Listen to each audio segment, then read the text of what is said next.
simply out of His mercy. So therefore, the purpose of whatever I have is to use them in the service of Krishna. That is our reciprocation for the mercy we have received from Krishna. And when we forget that, whatever we have has been given to us simply by the mercy of Krishna, then problems arise. We become proud of our skills, our talents, our opulence, our fame, our power.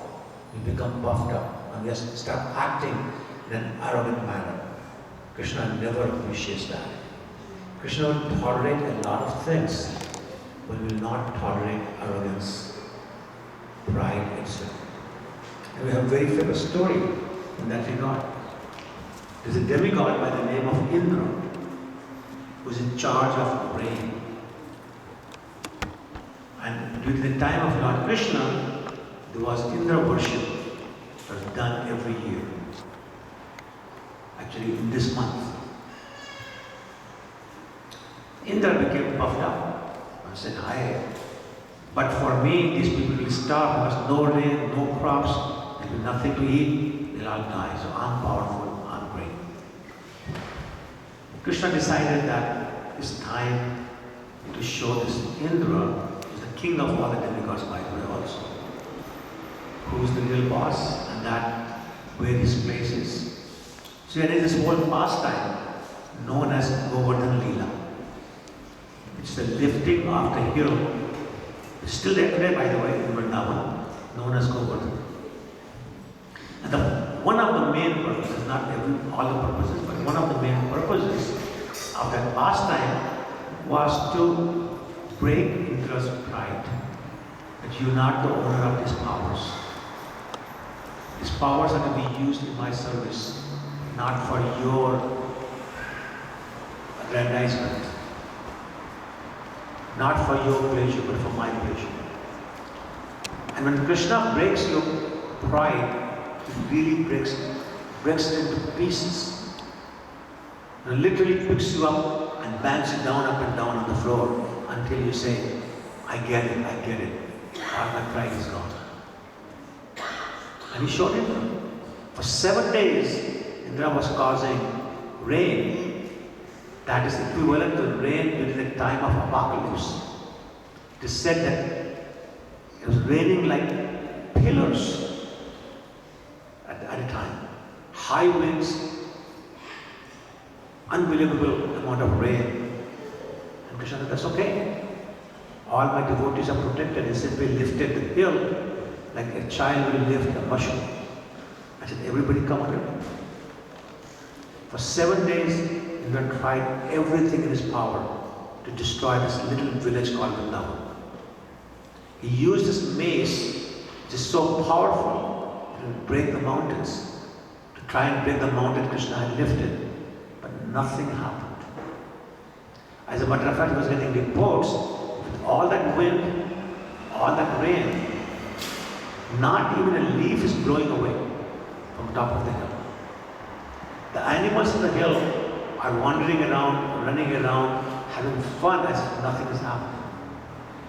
So all your winds, all your rain is not having any impact on the trees, on the animals, on anything. It's totally useless. So after 7 days, he came to his senses.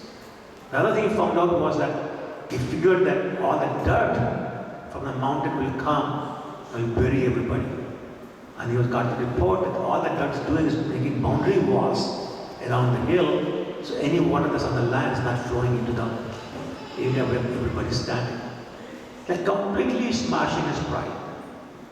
Why? Because he became puffed up, not realizing where he got his skills. He decided to punish the devotees of Krishna, have bad relationship with them. And Krishna says, we can't do that. So Krishna is giving us the same message. We can't have bad relationship with other devotees, because nothing displeases him more than us having bad relationship with other devotees. So that's one point. The second point is, Lord Chaitanya's message is, Jaake dekho tare kaho Krishna upadesh. Which means, whomever you meet, whoever you see, tell him about Krishna. So we do that. And people come to the temple because we met them on the street, we convinced them they should come to the temple and serve with us. So they come. And then we neglect them, we insult them, we show them we don't care for them, they come, they can go, whatever, we don't care, what will happen? They'll stop coming. That was a bad experience. Has anybody gone shopping and had a bad experience with a salesperson and said, I'll never come back here again? We all probably have had that thinking. We all had that experience. And we don't go back. Now, so they say we don't come back to the temple. Here is the problem. Krishna says there are 4 types of people who come to the temple. The distressed, those who are seeking money, those who are curious or inquisitive, and those who have knowledge. And they are very rare people. Very rare people come to the temple. And he has inspired them somehow to come to the temple. And what have we done? We have pushed them out. So Krishna did all this work to bring them in. We have pushed them out. So how does Krishna feel about that? Not so good. So therefore we have to be conscious of this fact, how we treat each other, what kind of relationship we try to build with each other, how welcome we make others feel when they come to the temple. We owe it to us, we owe it to our devotional life, we owe it to our desire to get out of this material world, to go back home, back to God, so we can live in complete peace the rest of this eternity. Which means we have to work hard at developing that relationship. That relationship is not, when you think about it, it's not that difficult. How hard is it to go to someone, fold your hands and say, Hare Krishna, welcome to this temple. How may I serve you? Are there any questions I can answer for you? Let me please tell you about the deities. Let me tell you about the history of this temple. Let me tell you a little bit about Krishna consciousness. You don't have to know much. Because even if you know a little bit, you probably know more than this person who's a newcomer to the temple. And I'll tell you one other thing. It has been proven that people do not remember what we said to them. But they always remember how they felt after they met us. So we're simply talking about making them feel good about having met us. Making it a positive experience to come to the temple. They say, that Hare Krishna temple, it's a wonderful place to go to. Why? Because the devotees are so nice. They treat me so nice, they treat me so well. And that's all. We have pleased them, they come back, they become devotees, serious devotees. We please Srila Prabhupada because that's his order. We please Lord Chaitanya, that's his order. We please Lord Krishna because that's what he's looking for. Talk about win, win, win. A very simple effort of just being nice to somebody, being inquisitive about them, see how we can serve them, see how we can help them. And then as they keep coming, you can develop stronger relationships. And as time goes by, we'll have 3 types of devotees in the temple. In very simple terms, senior devotees, people who are at our level, and junior devotees who are newcomers. And there's very simple yet effective ways of dealing with them.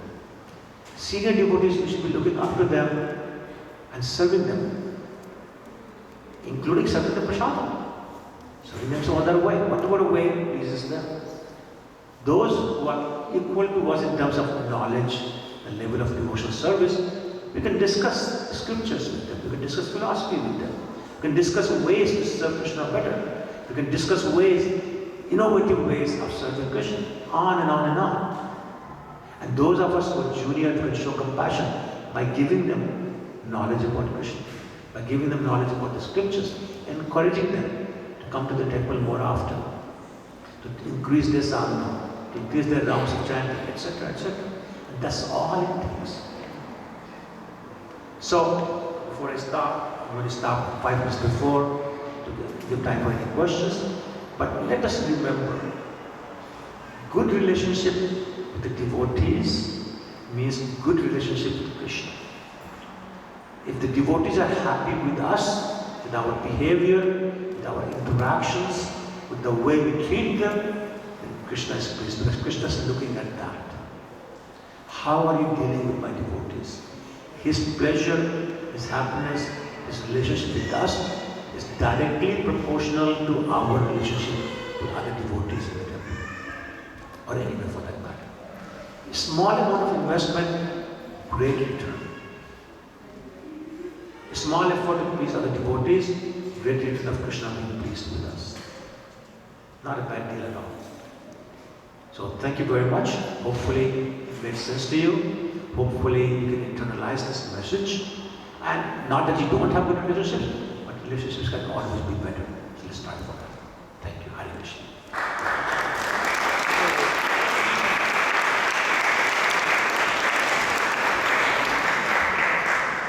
So we can apply the same concepts not only for the devotees inside the temple, but the same concepts we can apply in our neighborhood, in our community and elsewhere, even in your workplace, everywhere, to make the better relationship. Thank you. The question is asking, or comment is making, is that why limit the point of good relationship to devotee community only? We have relationships outside the temple, workplace, neighborhood, society, etc. Why not good relationship with all of them? Absolutely. Absolutely. We owe it to us, we owe it to the society, we owe it to everyone else to have good relationships. And I'll tell you one thing. The person who has a good relationship with everyone is always a winner. It is amazing how considerate other people are to one who's considerate to them. It is amazing how friendly people are to the person who's friendly to them. It is amazing how nice people are to the person who's nice to them. This reciprocation happens automatically.